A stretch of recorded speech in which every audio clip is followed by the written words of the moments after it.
এটা হলো তুলসী পাতা একটু ঠান্ডা ভাব থাকলে যে এখন গরম একটু আবহাওয়া একটু তুলসী পাতা আর একটু ধরেন যে বেটে পানির সাথে দিলাম একটু আদা হচ্ছে যে রসুনটা দিয়ে দিলাম পানি। আসসালামু আলাইকুম প্রিয় দর্শক, সবাই কেমন আছেন? আশা করি অনেক অনেক ভালো আছেন। বন্ধুরা আমার, আমরা সেই আবারও আপনাদের অনুরোধের কারণে সেই নারী উদ্যোক্তা কল্পনা আপা, আপনারা জানেন টাইগার মুরগি পালন করে তিনি একজন সফল নারী উদ্যোক্তা। যে একজন নারী হয়ে যদি আসলে এত চমৎকার একটা খামার গড়ে তুলতে পারে, আপনারা কেন পারবেন না? অবশ্যই এই ভিডিওটি সম্পূর্ণ দেখুন। আশা করি গুরুত্বপূর্ণ বেশ কিছু টিপস পাবেন যারা আসলে টাইগার মুরগি পালন করে স্বাবলম্বী হতে পারবেন।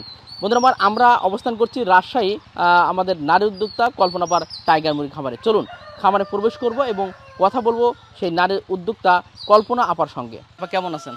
হ্যাঁ আলহামদুলিল্লাহ ভাই, ভালো আছে। আপনি ভালো আছেন? জি আলহামদুলিল্লাহ, মাশাআল্লাহ।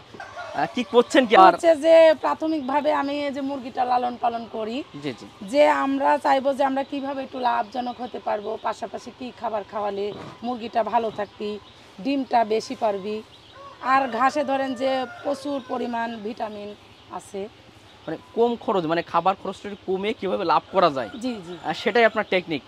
দর্শক, খুবই চমৎকার একটা টেকনিক। আপনারা এই বিষয়টা আমি বারবারই বলে থাকি যে আপনারা যদি খামারে খরচ না করতে পারেন সেক্ষেত্রে লাভের সংখ্যা একটু কম, কিন্তু কল্পনা আপা সেই দীর্ঘদিন ধরে আপনারা জানেন তিনি কিন্তু টাইগার মুরগি পালন কিন্তু একজন সফল নারী উদ্যোক্তা। আচ্ছা, পাশাপাশি আপা আমরা দেখতে পাচ্ছি এটা কি রসুন নাকি? হ্যাঁ ভাই, যে তুলসী পাতা, আর হচ্ছে যে এটা হলো তুলসী পাতা একটু ঠান্ডা ভাব থাকলে যে এখন গরম একটু আবহাওয়া, একটু তুলসী পাতা আর একটু ধরেন যে বেটে পানির সাথে দিলাম একটু আদা হচ্ছে যে রসুনটা দিয়ে দিলাম পানিতে দিলে আসলে মুরগিটা মানে সুস্থ থাকে, সুস্থ সবল ভালো থাকে, প্রাকৃতিক ভাবে চিকিৎসা বলা যায় আর কি। জি জি জি জি জি, মাশাআল্লাহ। আর এর ভিতরে যে গম, ধান, ভুট্টা, ঘাস সব রকম খাবারগুলো আছে। জি জি, আমরা এখন মিক্স করে যে বড় মুরগিকে দিব, ডিমের মুরগিকে। জি জি, আর টাইগার মুরগিটা আপনি ধরেন সব খাবারই খায়, ধান, গম, ভুট্টা, ঘাস, মানে এর জন্য টাইগার মুরগিটা ভালো আর কি। ভালো। আচ্ছা, এই যে যেটা মিক্সারটা আমরা দেখলাম, তো এটা কি আসলে সবসময় পড়ে না মাঝে মাঝে দেন এটা? ভাই আমি দুপুর করে দিই, মানে এক বেলা ফিড দিই, এক বেলা ধান, গম, ভুট্টা, ঘাস দিয়ে মিক্স করে দিই, মানে দুপুরবেলাটা দেওয়া হয়। প্রিয় দর্শক, পুরো ভিডিওটি থাকবে একটা শিক্ষণীয় ভিডিও এবং কল্পনা আপা যেই কাজগুলো করে থাকেন খাবারে সেই কাজগুলো সরাসরি দেখাবো। কারণ আপনি যারা একেবারে পারেন না, কারণ কল্পনা আপা কিন্তু একসময় কিছুই জানতো না, মাত্র খড়ির ঘর, অর্থাৎ পাটকাঠি আমরা অনেকে বলি, অনেকে খড়ির ঘর বলি, এই ঘরে মাত্র 200 পিস বাচ্চা থেকে আজকে বিশাল বড় একটা প্রজেক্ট কিন্তু তিনি গড়ে তুলেছেন। তো চলুন আমরা প্রবেশ করি এবং আরও বিস্তারিত আপনাদেরকে জানানোর চেষ্টা করি।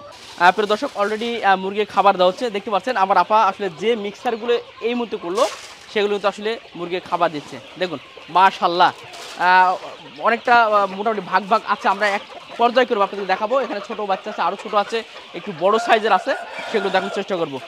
দেখুন তো আপা মোটামুটি খাবার দিচ্ছেন, মাশাআল্লাহ। এখন আপনার খামারে কতগুলো মুরগি আছে?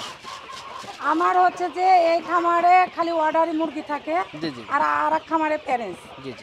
আপনারা এগুলো হচ্ছে যে আপনার একজন অর্ডার দিছে, এই মুরগিটা রানিং ডিম চলছে, যদিও নিতে পারবে। আচ্ছা, এটা আসলে প্যারেন্টস মুরগি, এখন রানিং অর্ডারি মুরগি। আচ্ছা, পাশে দেখছি একটু বড় সাইজের আছে, আবার একটু ছোট সাইজ, আবার একটু মাঝারি, মানে সব রকম মুরগি ইনশাআল্লাহ আপনার কাছে আছে। এই খামারে আমি শুধু অর্ডারি মুরগি রাখি, এই মুরগিগুলা রানিং চলছে। আপনারা যদি নিতে চান মুরগিগুলা আপনারা নিতে পারবেন, আবার এর মধ্যে অর্ডারই আছে।